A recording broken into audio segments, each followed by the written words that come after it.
Witam w świecie izotopii. Dzisiaj mam przyjemność gościć Cię w moim małym domku w górach. A opowiadać będę o rzeczach, które leczą nasze ciało i umysł, których nie kupisz w aptece i w ogóle są bezpłatne, naturalne, dostępne dla każdego, nie zajmują miejsca w szafkach. Można je zabrać w podróż i nie zajmą nic a nic miejsca, a mimo to współczesna medycyna najrzadziej z nich korzysta. Brzmi ciekawie? Jeśli tak, to zapraszam na odcinek.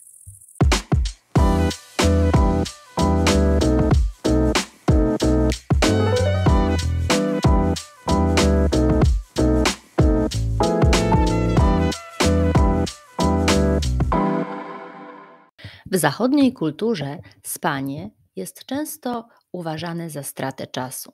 Słyszę, jak niektórzy z dumą mówią o tym, że śpią po 5 godzin na dobę i to im wystarczy. Jednak badania prowadzone od lat 50. dowodzą czegoś zupełnie innego. Polecam tutaj książkę pod tytułem Dlaczego śpimy Matthew Walkera, jeśli chcesz zgłębić ten temat. Link do książki zostawię w opisie pod filmem. Organizm człowieka potrzebuje 8 godzin snu do pełnej regeneracji, ponieważ kiedy śpimy, w naszym mózgu i całej reszcie ciała zachodzą bardzo ważne procesy naprawcze, oczyszczające i uzdrawiające. Pozbawiając się snu, pozbawiamy się, często nieświadomie, tych leczniczych właściwości snu. Ja jako minimalistka snu nie redukuję. Tutaj więcej znaczy lepiej. Największym moim wakacyjnym luksusem jest popołudniowa drzemka. Cywilizacja dała nam wiele cennych zdobyczy, ale też i popchnęła nas do mieszkania w miastach, blokach, przebywania stale w zamkniętych pomieszczeniach. Biurowce, sklepy, fabryki, sale sportowe, kina itd. Brak kontaktu z naturą, której przecież jesteśmy częścią, to jakby odcięcie rośliny od korzeni. Nie trzeba być lekarzem, żeby uświadamiać sobie ten związek. Zresztą wiele chorób przewlekłych, braku odporności nazywa się potocznie chorobami cywilizacyjnymi.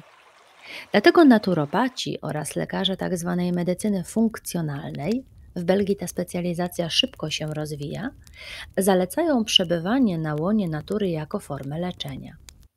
Warto tu wspomnieć o sylwoterapii, która polega na bliskim kontakcie z drzewami. Silva to po łacinie las, więc najlepiej praktykować ją w lesie, gdzie drzew jest dużo i rosną one w swoim naturalnym środowisku. Można wśród nich spacerować, dotykać ich kory, liści, a nawet przytulać się do nich całym ciałem. Brzoza przyspiesza metabolizm. Sosna leczy układ oddechowy. Modrzew poprawia nastrój. Zażywania takiej leśnej kąpieli raczej nie można przedawkować. Ja tutaj w górach uwielbiam też moczenie stóp w lodowatej górskiej wodzie. Chodzenie boso po kamieniach bardzo poprawia krążenie. Robię to od lat i nigdy się od tego nie rozchorowałam.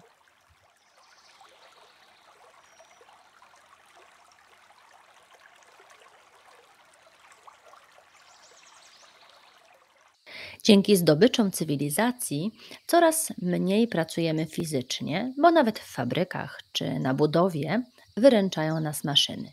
I dobrze. Jednak nasze ciało składa się z mięśni, stawów, ścięgien i wymaga ruchu, żeby utrzymać się w formie. Aktywność fizyczna uwalnia też hormony, które mają dobry wpływ na nasz mózg i samopoczucie psychiczne. Umiarkowana dawka ulubionego sportu działa więc jak lekarstwo. Każdy powinien wybrać to, co lubi i co nie wymaga drogiego sprzętu czy długich przygotowań. Ja tu w górach po prostu wspinam się, spaceruję w górę i w dół i robię ćwiczenia rozciągające. Układanie drewna też traktuję jako trening sportowy.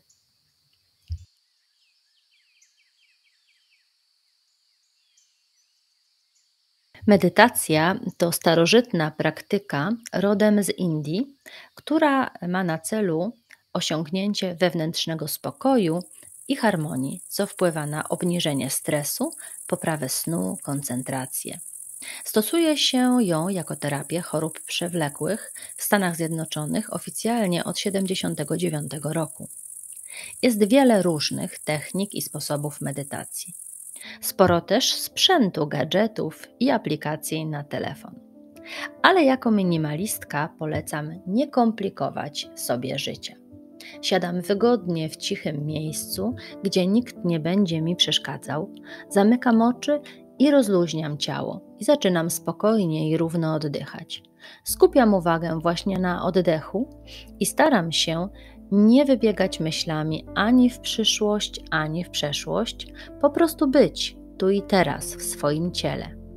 Taki stan bardzo trudno jest utrzymać przez dłuższy czas, więc jak tylko łapię się, że myśli uciekają mi gdzieś i umysł wymyka się spod kontroli, to ściągał moją uwagę jak latawca na sznurku z powrotem. To wygląda bardzo niepozornie, ale spróbuj sama. Po 10 minutach takiego uspokojenia umysłu i ciała świat wygląda znacznie lepiej. Oczywiście im dłużej i częściej praktykuje się medytację, tym lepsze i bardziej widoczne są jej efekty zdrowotne. Śmiech przyciąga niczym magnes, bez względu na wiek, narodowość i religię. Śmiech to zdrowie, mówi przysłowie, a te są przecież mądrością narodu. Śmiech może też być zaraźliwy. Wybuch śmiechu zmniejsza napięcie mięśni, obniża poziom kortyzolu, pobudza produkcję endorfin i dotlenia organizm. Nawet nieśmiały uśmiech potrafi dodać otuchy, energii i poprawić nastrój. Ja często się uśmiecham do siebie w lustrze, nawet bez powodu, do obcych ludzi na ulicy, do pani ekspedientki w sklepie. Kiedy mam gorszy dzień, to oglądam komedie albo śmieszne filmiki, albo czytam książkę Janiny Bąk, statystycznie rzecz biorąc. Lubię też bawić się z dziećmi albo rozmawiać z wesołymi ludźmi. Janina Bąk na pewno taką wesołą osobą jest. Dodam tu, że nie lubię rozmawiać o chorobach w towarzystwie, publicznie i nawet gdy sama jestem chora, to nie opowiadam o tym innym. W ogóle uważam, że przebywanie w towarzystwie ludzi pozytywnych, wesołych jest uzdrawiające samo w sobie, tak jakby ta ich energia była zaraźliwa.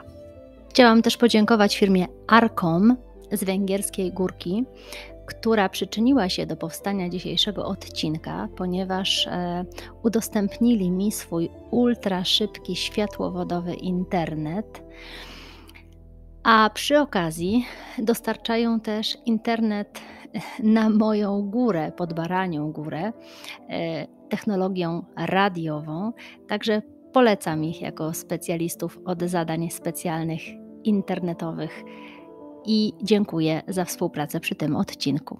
I tak oto wygląda moja pierwsza 5 lekarstw, które sama możesz sobie przepisać i stosować bez przeszkód od zaraz i kiedy tylko chcesz. Prawda, że też są minimalistyczne? Szkoda, że zamiast nich w Polsce reklamuje się całe tony lekarstw bez recepty, a apteka przypomina drogi supermarket.